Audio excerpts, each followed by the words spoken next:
ಬೆಂಗಳೂರಿನಲ್ಲಿ ನಡೆದಂತಹ ಘಟನೆ ಚಾಮರಾಜಪೇಟೆಯಲ್ಲಿ 3 ಹಸುಗಳ ಕೆಚ್ಚಲನ್ನು ಕಟ್ ಮಾಡಿರುವಂಥ ದುಷ್ಕರ್ಮಿಗಳು ಗಜನಿ ಮಹಮ್ಮದ್, ಗೋರಿ ಮಹಮ್ಮದ್ ಆಕ್ರಮಣಗಳನ್ನು ಮಾಡಿ ಈ ಒಂದು ದೇಶವನ್ನು ಲೂಟಿ ಮಾಡಿ ಸಮಾಜವನ್ನ ಒಂದು ದುಸ್ಥಿತಿಗೆ ತಳ್ಳಿದ್ರು. ಅದೇ ಪ್ರವೃತ್ತಿಯನ್ನ ಇವತ್ತು ಆ ಸಮಾಜದ ಕೆಲವು ಕಿಡಿಗೇಡಿಗಳು ಮಾಡಿಕೊಂಡೇ ಬರ್ತಾ ಇದ್ದಾರೆ. ಆದ್ರೆ ಇವರು ಸ್ವತಂತ್ರಾನಂತರನೂ ಸಹ ಯಾವುದೇ ರೀತಿಯ ಬದಲಾವಣೆ ಇವರ ಒಂದು ಮಾನಸಿಕತೆಯಲ್ಲಿ ಕಾಣ್ತಾ ಇಲ್ಲ. ಜಮೀರ್ ಅಹಮದ್ ಅವರು ಹೇಳಿದರೆ ನಾವು ಹೊಸ ಹಸುವನ್ನ ತಗೊಟ್ಬಿಡ್ತೀವಿ ಅಂತ ಹೇಳಿ. ಹಾಗಾದ್ರೆ ನಿಮ್ಮ ಮನೇಲಿ ಒಂದು ವೃದ್ಧ ತಾಯಿಯನ್ನು ಯಾರನ್ನೋ ಕತ್ತು ಕುಯ್ದು ಮತ್ತೆ ನಾವು ಹೊಸದಾಗಿ ಒಂದು ಜೀವವನ್ನು ಕೊಡ್ತೀವಿ ಅಂತ ಹೇಳಿದ್ರೆ ನೀವು ಒಪ್ತೀರಾ? ಗೋವನ್ನ ತಾಯಿಯ ಸ್ಥಾನದಲ್ಲಿ ಇಟ್ಟು ಒಂದು ಪೂಜೆಯನ್ನ ಮಾಡ್ತಾ ಇರ್ತಕ್ಕಂಥದ್ದು. ಈ ಒಂದು ಭಾವನೆಗಳ ಜೊತೆ ಚೆಲ್ಲಾಟ ಆಡೋದನ್ನ ಮೊದಲು ಆ ಸಮಾಜದ ಕಿಡಿಗೇಡಿಗಳು ನಿಲ್ಲಿಸಬೇಕು. ಬೆಂಗಳೂರಿನ ಚಾಮರಾಜಪೇಟೆಯಲ್ಲಿ ಏನೋ ಹಸುವಿನ ಕೆಚ್ಚಲನ್ನ ಕಟ್ ಮಾಡಿರುವಂಥ ವಿಚಾರಕ್ಕೆ ಸಂಬಂಧಪಟ್ಟಾಗ ಈಗ ಮೈಸೂರಿನ ಬಜರಂಗ ದಳದ ಮುಖಂಡ ಹಾಗೂ ವಕೀಲರು ಪೃಥ್ವಿರಾಜ್ ಅವರು ನನ್ನೊಂದಿಗಿದ್ದಾರೆ. ಅವ್ರನ್ನ ನಾನೀಗ ಮಾತಾಡಿಸ್ತಾ ಹೋಗ್ತಿದ್ದೀನಿ. ಸರ್, ಈಗ ಏನೋ ಬೆಂಗಳೂರಿನಲ್ಲಿ ನಡೆದಂತಹ ಘಟನೆ ಚಾಮರಾಜಪೇಟೆಯಲ್ಲಿ 3 ಹಸುಗಳ ಕೆಚ್ಚಲನ್ನ ಕಟ್ ಮಾಡಿರುವಂಥ ದುಷ್ಕರ್ಮಿಗಳು, ಈ ಬಗ್ಗೆ ಏನು ಹೇಳ್ತೀರಾ ನೀವು? ಸರ್, ಈಗ ನಾವು ಮೊದಲಿನಿಂದ ನೋಡಿದಾಗೇ ಈ ಒಂದು ಮುಸಲ್ಮಾನ ಸಮಾಜದಿಂದ ನಾವು ಬಹಳ ಒಂದು ಸ್ವತಂತ್ರಾನಂತರದಲ್ಲಿ ಬಹಳ ಒಂದು ಶಾಂತಿಯನ್ನು ಅವರಿಂದ ನಿರೀಕ್ಷೆ ಮಾಡಿದ್ದೋ, ಬಹಳ ಒಂದು ನಮ್ಮ ಒಂದು ದೇಶದ ಅಭಿವೃದ್ಧಿಗೆ ಇವರು ಬೆನ್ನೆಲುಬಾಗ್ತಾರೆ ಅಂಥೇಳಿ ಭಾವಿಸಿದ್ದೋ. ಆದರೆ ಇವರು ಸ್ವತಂತ್ರಾನಂತರನೂ ಸಹ ಯಾವುದೇ ರೀತಿಯ ಬದಲಾವಣೆ ಇವರ ಒಂದು ಮಾನಸಿಕತೆಯಲ್ಲಿ ಕಾಣ್ತಾ ಇಲ್ಲ.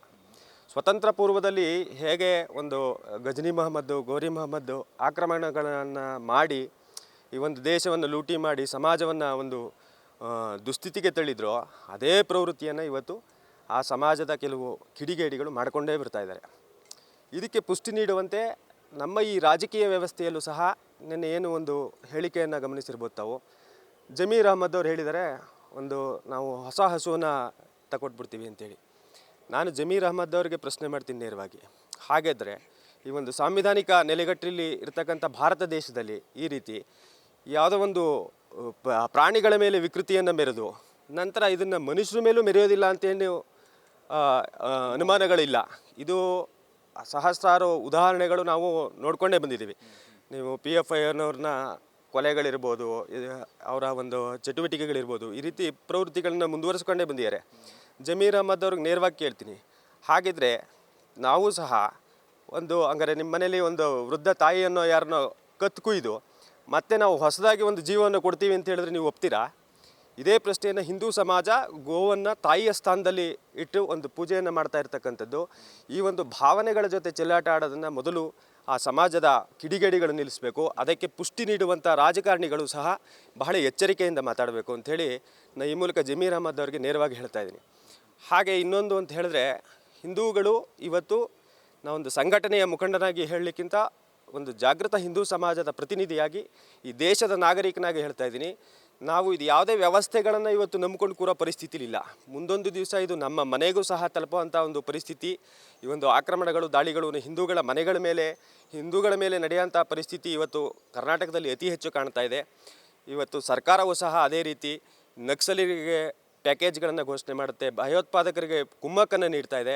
ಈ ರೀತಿಯ ಆಂತರಿಕ ಭಯೋತ್ಪಾದನೆಯನ್ನು ಸಹ ಪ್ರಚೋದನೆಗೆ ಒಳಪಡಿಸಿ ಅವರೂ ಸಹ ಒಂದು ಪರೋಕ್ಷವಾಗಿ ಇದನ್ನು ಬೆಂಬಲಿಸ್ತಾ ಇದ್ದಾರೆ.